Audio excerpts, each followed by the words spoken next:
불보다 물이 더 무섭다. 제목의 시가 참 단순하죠.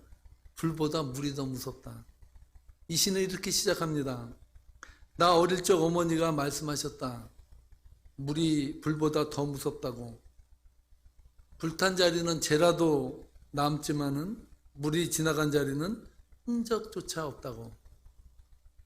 여러분 동의하십니까? 여러분 물이 무섭습니까? 불이 무섭습니까? 불에 대인 사람은 불이 무섭다고 할 것이고 물에 대인 사람은 물이 더 무섭다고 할 것입니다. 둘 다 무섭죠. 그러나 우리의 삶에는 없어서는 안 될 중요한 것이 물과 불이지 않습니다. 우리 인체가 70%가 물로 구성되어 있습니다.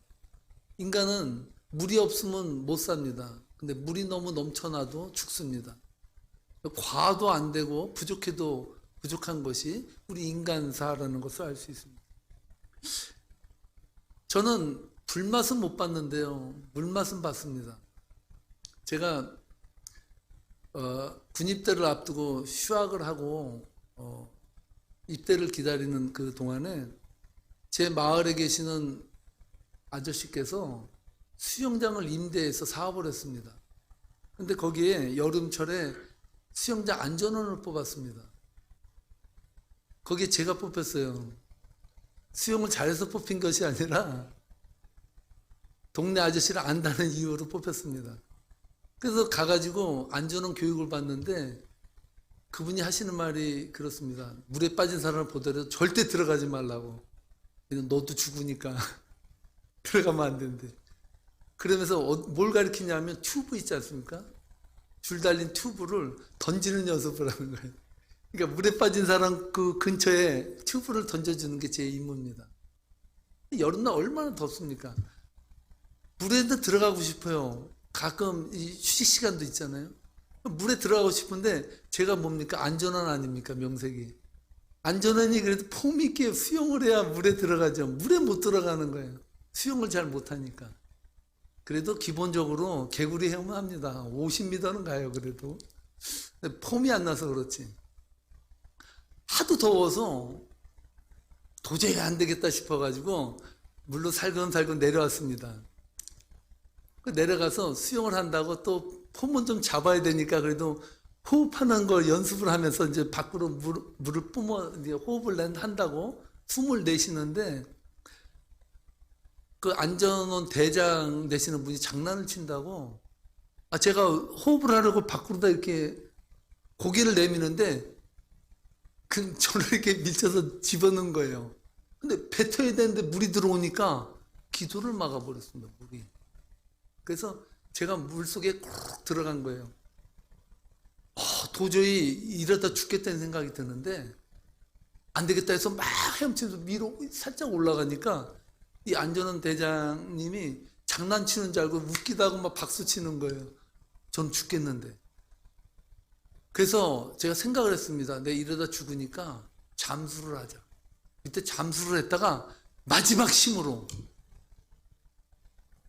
발로 내리치면서 바닥을 치면서 올라왔습니다. 올라오면서 살려하면서 그냥 또 감으로 가라앉았습니다.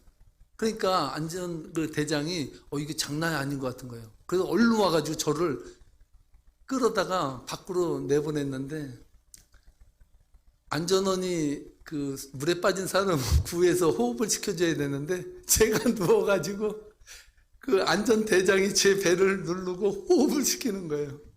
제가 거기서 아주 그냥 물에 들어갔다가 익사가 이래서 되는구나. 제가 그걸 절실히 느꼈습니다. 물이 무섭습니다. 특히 그 기도를 막아버리면요 숨도 못 쉬고 정말 그 위험에 처하게 되는. 하나님께서 노아의 식구와 동물들이 배에 들어간 후에 방주의 문을 닫으시고 하늘의 문을 여시고 비를 내리기 시작했다고 해요. 그 날이 며칠 동안 내렸습니까? 40주야를. 주야라는 거예요. 40일 동안을 밤낮으로 계속 퍼부은 거예요. 그럼 장마가 한 도시를 엄습해 오면요, 그 장대 같은 비가 하루가 와도요, 농작물이 다 잠겨버리죠. 그 물이 40일 왔대요. 40일. 엄청나게 내리던 것이죠. 그 불어난 물이 150일을 유지했다고 할 정도니까 얼마나 많은 비가 내렸겠어요. 오늘 17절로 20절 말씀인데요. 이렇게 말씀하십니다. 함께 읽어보겠습니다. 홍수가 땅에 40일 동안 계속된지라 물이 많아져 방주가 땅에서 떠올랐고 물이 더 많아져 땅에 넘침에 방주가 물 위에 떠다녔으며 물이 땅에 더욱 넘침에 천하의 높은 산이 다 담겼더니 물이 불어서 15규빗이나 오르니 산들이 다 잠긴지라.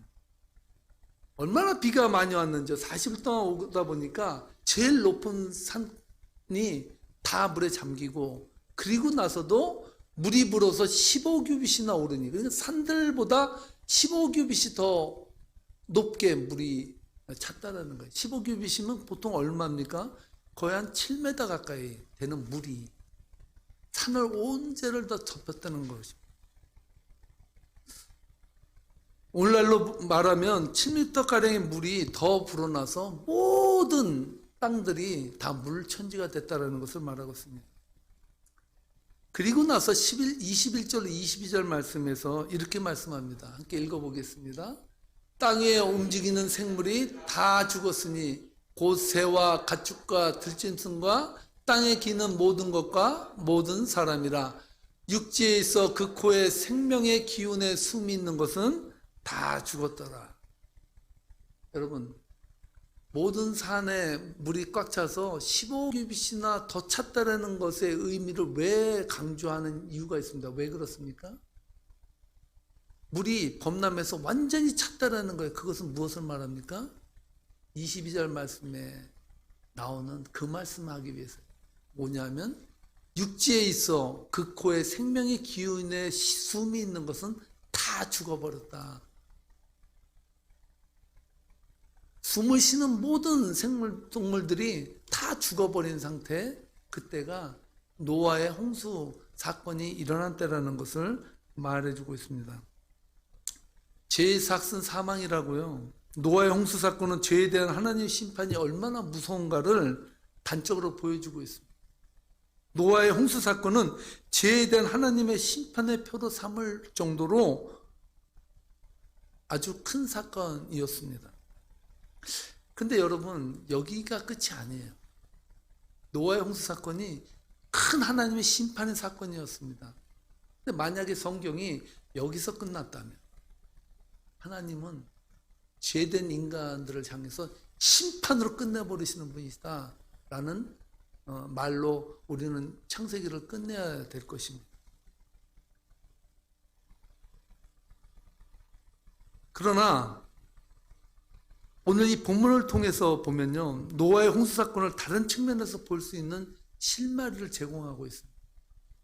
이 노아의 홍수 사건에 대해서 영적으로 바라볼 수 있는 눈을 제시한 분이 있어요.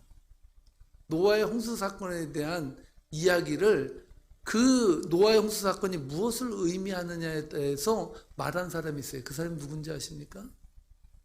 바로 베드로 사도입니다. 여러분 놀라지 않으실지 모르지만 저는 깜짝 놀랍니다. 왠지 아십니까? 베드로의 직업이 뭡니까? 지질학자입니까? 생물학자입니까? 베드로는 직업이 어부예요. 쉽게 얘기하면 그 당시에 학교 근처도 안 가봤고요. 그저 아는 것은 배하고 물고기밖에 없습니다. 그 사람의 입을 통해서 놀라운 노아의 홍수 사건에 대한 영적인 비밀을 풀어내요. 바로 그 본문이 베드로전서 3장 20절로 21절 말씀에 기록되어 있습니다. 베드로가 무슨 말을 했는지, 그 무식한 베드로가 어떤 말을 했는지 우리가 다시 한번 읽어보도록 하겠습니다. 그들은 전에 노아의 날 방주를 준비할 동안 하나님이 오래 참고 기다리실 때에 복종하지 아니하던 자들이라. 방주에서 물로 말미암아 구원을 얻은 자가 몇 명뿐이니 겨우 8명뿐이라. 물은 예수 그리스도께서 부활하심으로 말미암아 이제 너희를 구원하는 편이 곧 세례라. 이는 육체의 더러운 것을 제하여 버림이 아니요 하나님을 향한 선한 양심의 강군이라. 아멘. 물은 노아의 홍수 때 심판의 상징이었습니다. 그런데 베드로는 놀랍게 새롭게 해석해요. 어떻게 해석하냐면 물은 뭐예요? 너희를 구원하는 구원의 표다. 심판의 표가 됐던 물이 구원의 표가 됐어요. 이 놀라운 변화를 여러분 이해하시겠습니까?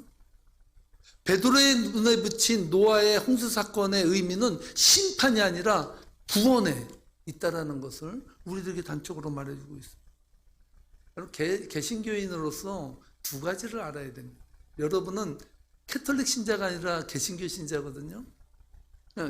캐톨릭 신자가 아니라 개신교 신자로서 알아야 될 두 가지가 있는데요. 교회는 두 가지 표지가 있습니다. 그러니까 교인으로서 두 가지는 꼭 알아야 돼요.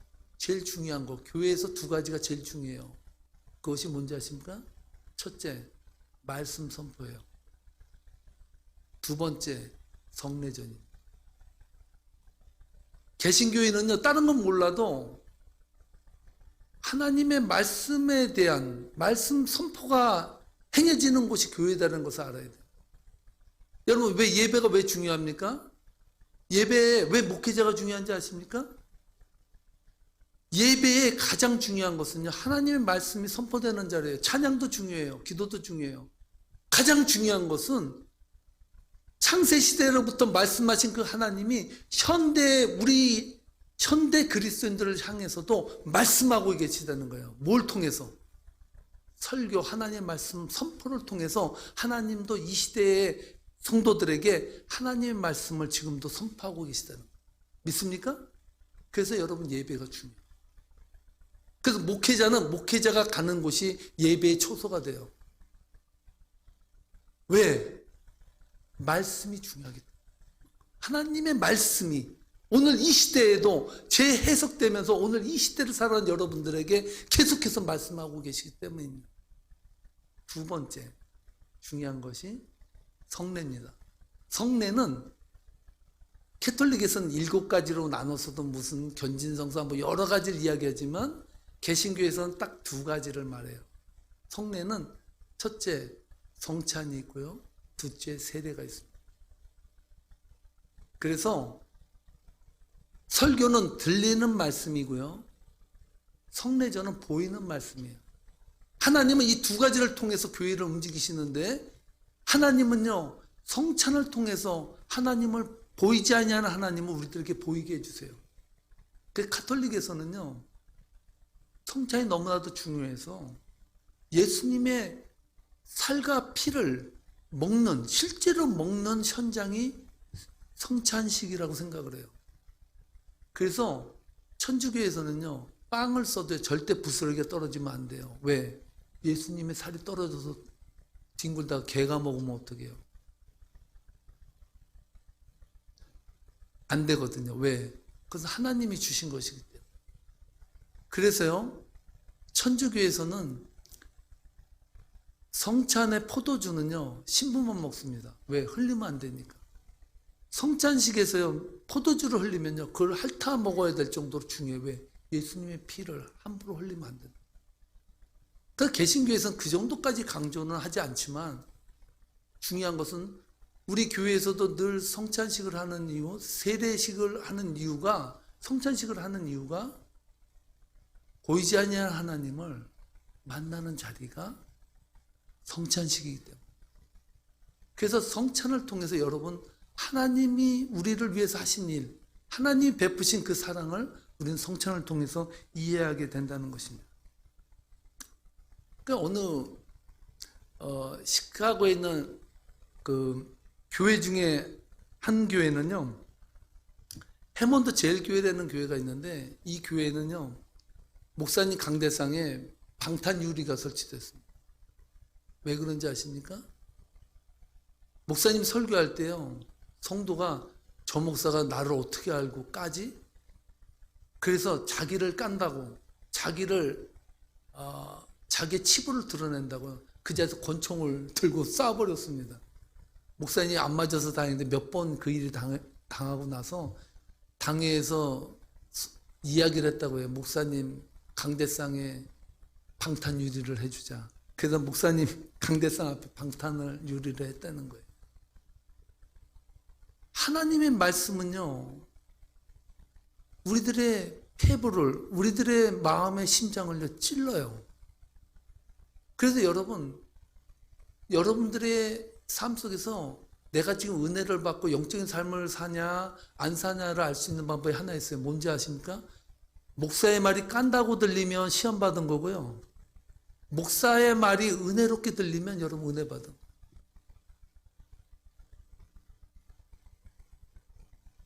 이 김 목사의 말은 여러분께 늘 은혜로 들릴 줄 믿습니다. 하나님 말씀 그렇게 중요한 거예요. 하나님 말씀 지금도 우리들에게 말씀하고 있다는 것입니다. 가장 중요한 것은 구약에서 말씀하신 그 물이 범람해서 모두가 죽어버렸잖아요. 심판당했잖아요. 그 심판으로 끝난 것이 아니라 죽음과 심판의 표인 물이 우리를 구원하는 구원의 표가 됐다는 사실입니다. 세례의 의미는 노아 시대의 모든 동물들이 물에 잠겨 죽는 것처럼 세례는 우리 죄악된 본성이 그리스도의 보혈로 완전히 담가져서 죽음을 고백하는 자리가 바로 세례의 자리인 것입니다. 바울도 출애굽 때 일어난 홍해를 건넌 사건을 세례 사건과 연결시키고 있습니다. 고린도전서 10장 1절로 2절 말씀을 읽어보겠습니다. 고린도전서 10장 1절로 2절 말씀 함께 읽겠습니다.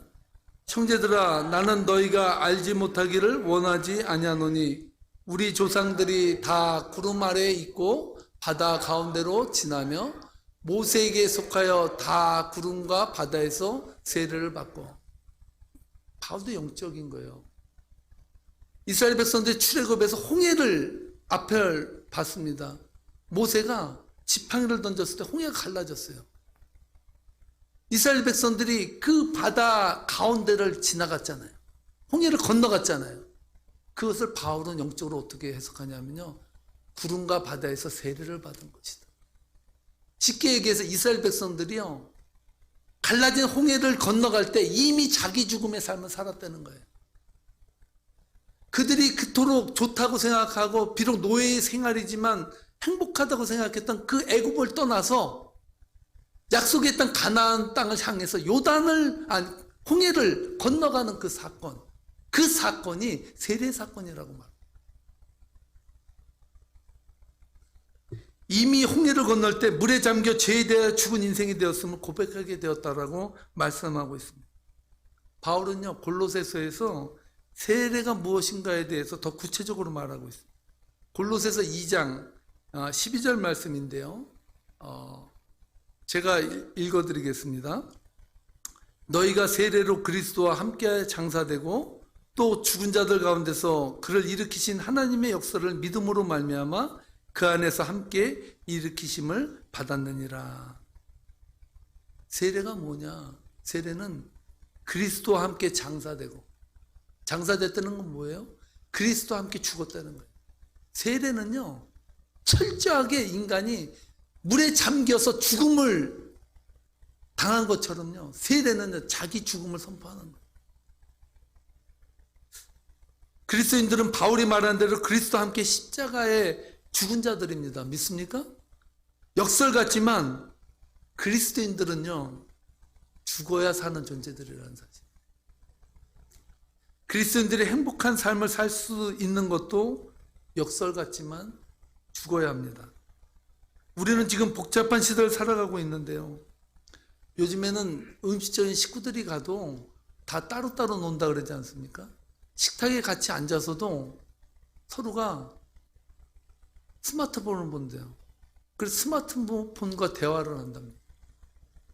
여러분들 가족도 그러지 않습니까? 가족끼리 모여도 다 스마트폰 끼고 있지 않습니까?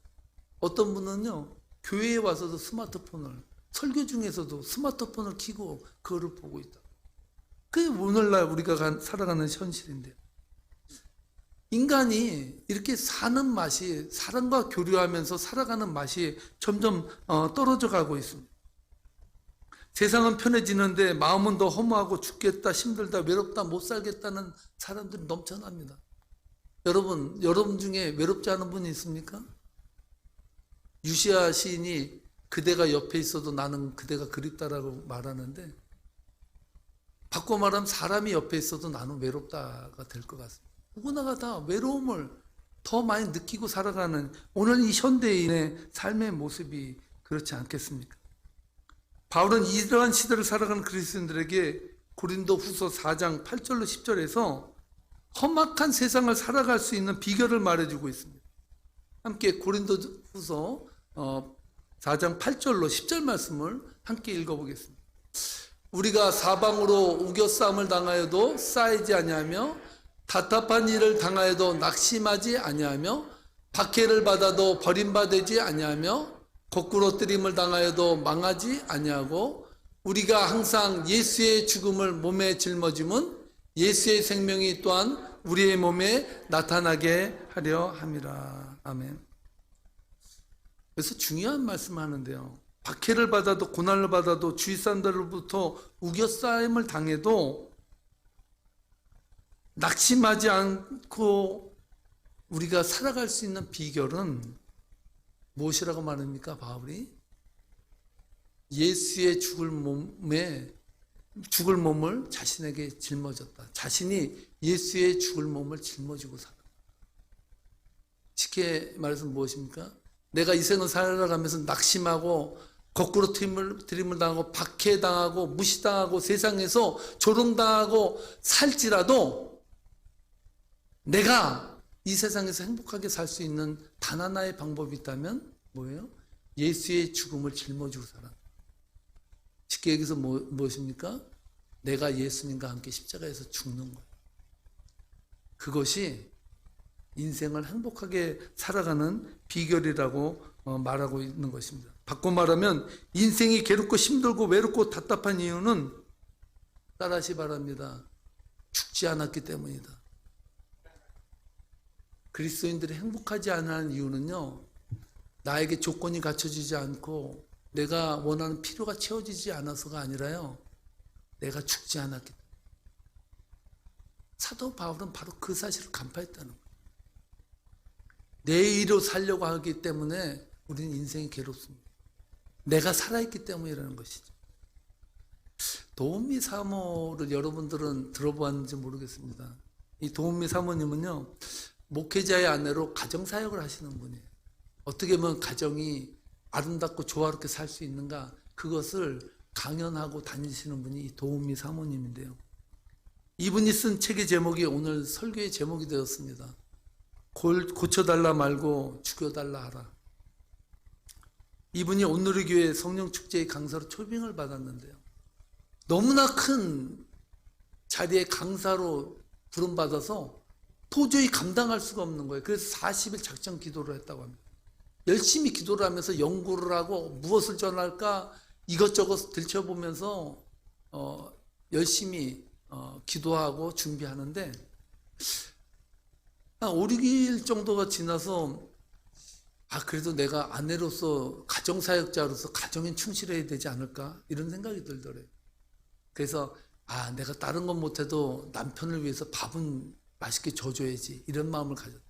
그래서 그 바쁜 시간에 쪼개서 남편이 오기 전에 열심히 저녁을 준비했습니다. 뭐 안 했던 그러니까 진수성찬을 차렸다고 해요. 엄청나게 많이 차렸는데 그날따라 남편이 딱 들어오자마자 아내에게 아니 날 위해서 이렇게 많은 음식을 했단 말이야. 너무 고마워. 이렇게 했으면 좋은데 남편이 들어오자마자 축 늘어진 모습으로 이러더라는 거예요.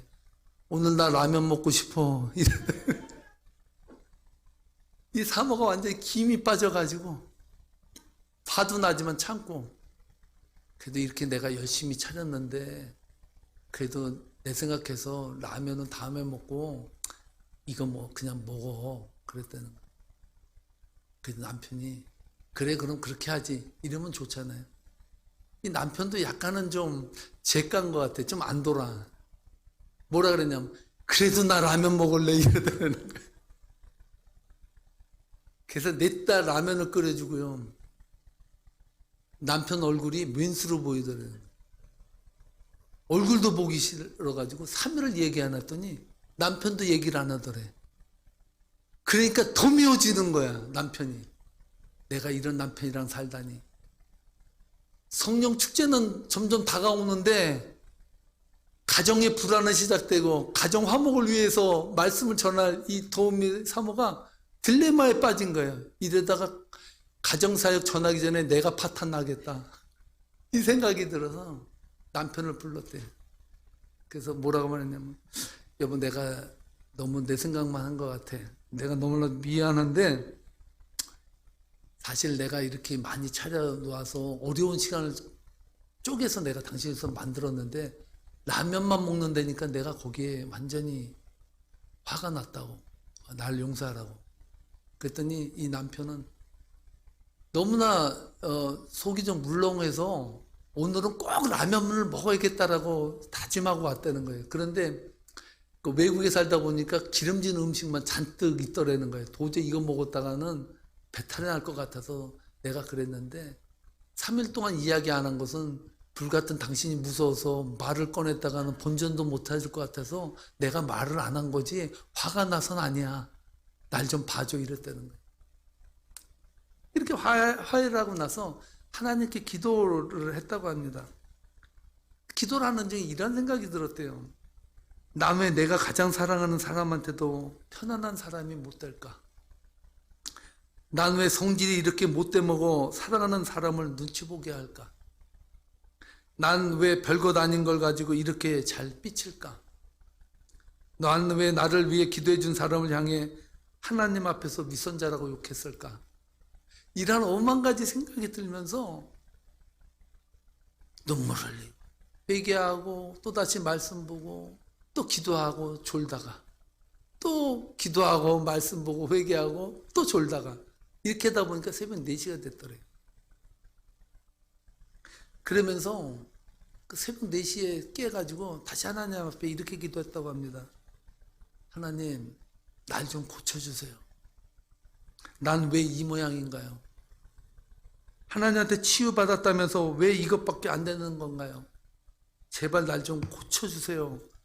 밤새 울며 이렇게 기도하는데 하나님 음성이 들리더래요. 하나님 뭐라고 말씀했냐면요.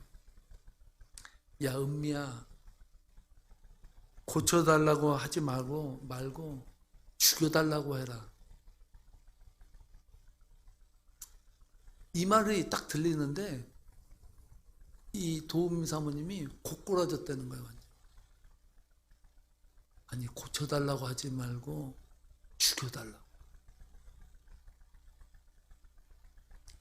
여러분, 점점 치유되고 우리 인생이 조금 본성이 좀 나아진다는 거, 그거에 다 가짜예요. 조금 노력하면요, 말씀 안에 있는 것 같으면요, 좀 내 신앙이 있는 것 같아.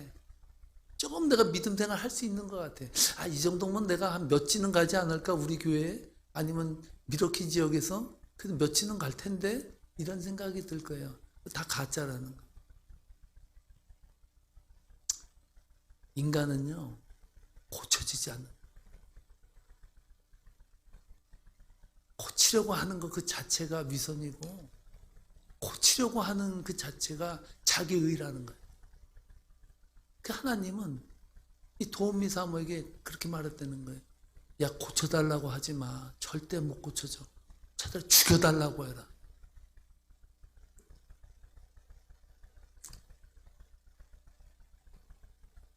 도우미 사모가 이렇게 말합니다. 옛사람은 고쳐도 옛사람일 뿐입니다. 사람은 고쳐지지 않습니다.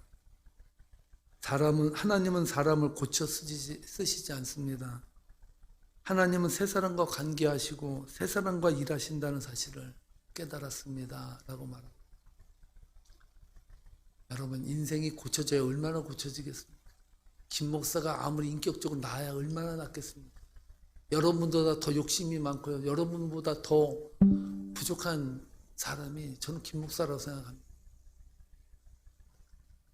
우리 인생은 고쳐 써지는 것이 아니라 죽어야 써진다. 가정의 화합을 위해서, 또한 직장의 화합을 위해서, 또한 교회의 화합을 위해서 여러분들이 고치려고 하지 마시고 죽여주시기를 주님을 축원합니다. 그렇습니다. 노아의 때 일어난 홍수가 온 지면을 덮고도 7m나 넘쳤어요. 왜 7m라는 말을 쓰는지 이제 아시겠죠? 완전히 죽이셨다는 거예요. 완전히 죽이. 베드로는 그것을 세례라고 말해요. 세례는요, 우리 인생이 하나님 안에서 조금 고쳐진 것처럼 비춰지는 그 의미가 아니라, 세례는요, 그리스도와 함께 십자가에서 완전히 내가 죽는 거예요. 저도 신앙생활을 하면서, 목회를 하면서 끊임없이 갈등하며 괴로워하는 게 저 자신 때문에 아무래도 안 고쳐져요. 아무래도 나아지지 않고요. 늘 비교되고요. 늘 내 안에서 나의 욕구는 그대로 살아서 하나님 앞에 서 있는 제 모습을 발견할 때가 많아요. 사도 바울도 마찬가지였어요. 오라 나가 공고한 자로다. 누가 이 사망의 몸에서 나를 건져주냐. 자신이 죄의 그 끝으로 쏠려 들어가는 것을 자기 눈으로 본다고 할 정도로 사도 바울은 리얼하게 자신의 현 주소를 발견했던 사람이에요. 사랑하는 성도 여러분, 따라하시 바랍니다. 고쳐달라 말고 죽여주시옵소서. 오늘 이 말씀을 통해서 자기 죽음을 살아가는 사람, 그 사람이 행복한 사람. 이 세상에서 여러분 업적을 남기고 뭐 위대한 일을 했다고 이력에 장황하게 여러분 써지는 것이 하나님 앞에 여러분들이 위로 쓰는 것이 아니라 여러분들이 죽은 만큼 하나님 앞에 쓰임받아요. 죽은 만큼 주님과 동행합니다. 오늘 이 말씀을 붙들고 승리하는 저와 여러분 되시기를 주님으로 축복합니다.